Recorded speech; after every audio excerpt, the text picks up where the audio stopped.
7/3 7/3 of 1/4 இதனுடைய மதிப்பை எப்படி கண்டுபிடிக்கிறது? ஆனால் ஆன்சர் இஸ் நாட் 7/12. எப்படி என்றால் 7/3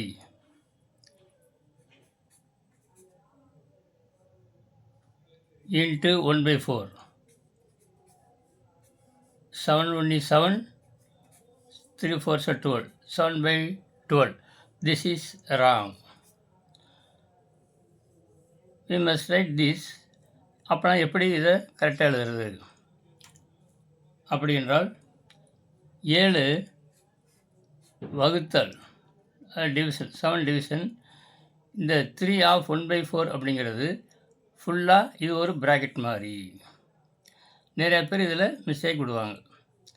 அதாவது 3 பெருக்கல் 1/4ன்னு அர்த்தம். 3 பெருக்கல் 1/4 இதுக்குள்ளே ப்ராக்கெட். இதை சுருக்கணும் என்னது? 7 டிவிஷன் 3/4. அதுக்கப்புறம் தான் என்ன செய்யணும்? இதை 7/1 பெருக்கல் 4/3. இப்போ இதை பெருக்கலாம்.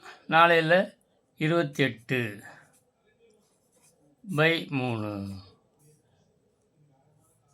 இதுதான் கரெக்ட் ஆன்சர். இதுதான் கரெக்ட் ஆன்சர். 7/12 is wrong. இது மிகவும் முக்கியமான ஒன்று.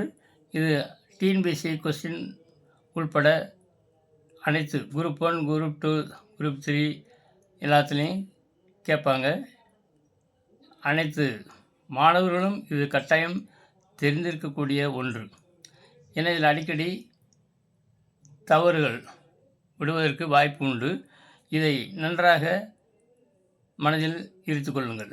3 ஆஃப் 1/4 அல்லது எந்த நம்பர் கொடுத்து ஆஃப் சம்திங் இருந்தால் அது ஒரு ப்ராக்கெட் மாதிரி. அதை நீங்கள் சுருள பிறகு அப்புறம் மற்ற போர்ட் மாஸ்டர் ரூல்ஸை பயன்படுத்த வேண்டும். நன்றி.